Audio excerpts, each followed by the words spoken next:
కృష్ణమ్మ కొంచెం శాంతించిన గోదావరిలో నీటి మట్టం క్రమంగా పెరుగుతూనే ఉంది. ధవళేశ్వరం బ్యారేజ్ దగ్గర గోదావరి మొదట ప్రమాద హెచ్చరికను మించి ప్రవహిస్తోంది. ఎగువ ప్రాంతాల్లో కురుస్తున్న భారీ వర్షాలకు వరద నీటి మట్టం క్రమంగా పెరుగుతోంది. బ్యారేజ్ దగ్గర ప్రస్తుతం నీటి మట్టం 12.3 అడుగులకు చేరింది. ఇక్కడి నుంచి సముద్రంలోకి 175 గేట్ల నుంచి 10 లక్షల క్యూసెక్ల నీటిని విడుదల చేస్తున్నారు. వరద ఉధృతి పెరుగుతున్న నేపథ్యంలో గోదావరి పరివాహక లంక గ్రామ ప్రాంత ప్రజలు అప్రమత్తంగా ఉండాలని, మత్స్యకారులు చేపల వేటకు వెళ్లొద్దని కలెక్టర్ సూచించారు. పూర్తి వివరాలు మా స్పెషల్ కరెస్పాండెంట్ సత్య అందిస్తారు. ప్రస్తుతం తూర్పుగోదావరి జిల్లా ధవళేశ్వరం బ్యారేజ్ వద్ద గంట గంటకు వరద ఉధృతి పెరుగుతుంది. ఈ నేపథ్యంలోనే 175 గేట్ల ద్వారా దిగువకి విడుదల చేస్తున్నారు వరద నీటినంతా కూడా. ఇప్పటికే కోనసీమ జిల్లాకు సంబంధించినటువంటి లంక గ్రామాలకు సంబంధించిన కాజ్వేలన్నీ కూడా నీట మునిగాయి. అదే అయినవెల్లి ఎదురుబిడియం కాజ్వేతో పాటు ఇప్పటికే గంటి పెదపూడి నదిపై తెగిపోయి నెల రోజులు కావస్తుంది. ఇప్పుడు కూడా రెండోసారి మళ్ళీ వరద నీరు ప్రవహించడంతో తీవ్ర ఇబ్బందులు పడుతున్నారు లంక గ్రామ ప్రజలు. ప్రస్తుతం చూడొచ్చు గోదావరి తీర ప్రాంతం ఏ రకంగా ఉరకలేస్తూ దిగువకు వెళ్తున్నటువంటి దృశ్యాలు ఒకసారి చూసుకోవచ్చు. ఇప్పటికే శబరి నది పొంగి పొరలడంతో చింతూరు నుంచి పెద్ద ఎత్తున వరద ప్రవాహం అంతా పోలవరం మీదుగా ఈ రాజమండ్రి ధవళేశ్వరం బ్యారేజ్ నుంచి లంక గ్రామాలకు పెద్ద ఎత్తున ఉరకలేస్తూ పయనిస్తున్నటువంటి గోదావరమ్మ ఒకసారి ఉధృతంగా ప్రవహిస్తున్న విజువల్స్ కూడా చూడొచ్చు.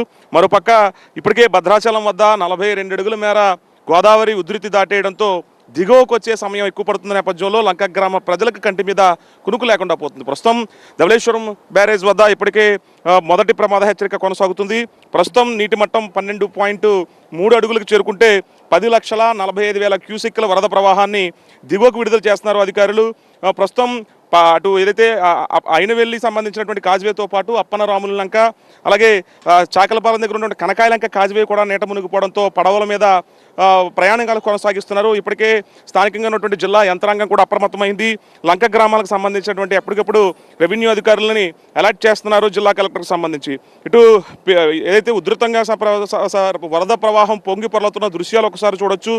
మొన్నటి వరకు కూడా ఇంకా కోలుకోలేదు లంక గ్రామ ప్రజలు.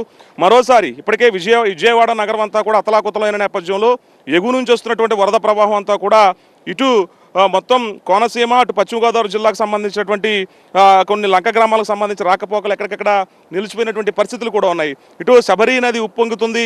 శబరి నది గంట గంటకు కూడా పెరిగిపోతుండడంతో ఇది రాజమండ్రి గోదావరి ఉగ్రరూపం దాలుస్తుంది. మొన్నట వరదలు వచ్చి వెళ్ళిపోయాయని ఊపిరి పీల్చుకునే లోపే మరోసారి గోదావరమ్మ ఉరకలేయడంతో అటు లంక గ్రామ ప్రజలతో పాటు ఇటు ధవళేశ్వరం బ్యారేజ్ వద్ద అధికారులు ఎక్కడికెక్కడ ఈ రాజమండ్రి లంక గ్రామాల్లో ఉన్న వాళ్ళని కూడా పునరావాస కేంద్రాలకు తరలించాలంటూ కూడా జిల్లా కలెక్టర్ ఆదేశాలు ఇవ్వడంతో వాళ్ళందరినీ కూడా తరలించినటువంటి పరిస్థితి ఉంది. ప్రస్తుతం ఎగువనకు వస్తున్నటువంటి వరద ప్రవాహం అంతా కూడా ఇటు లంక గ్రామాలకు ఎక్కువగా ఎఫెక్ట్ ఉంటుంది. దాదాపుగా కొన్ని నియోజకవర్గాలకు సంబంధించి లంక గ్రామాలకు సంబంధించి అనుకున్న వాళ్ళంతా కూడా పునరావాస కేంద్రాలు ఇప్పటికే ఏర్పాటు చేస్తున్నారు జిల్లా కలెక్టర్. ప్రస్తుతం ధవళేశ్వరం బ్యారేజ్ వద్ద 175 గేట్ల నుంచి 10 లక్షల క్యూసెక్ల వరద ప్రవాహం సముద్రంలోకి వస్తుంది.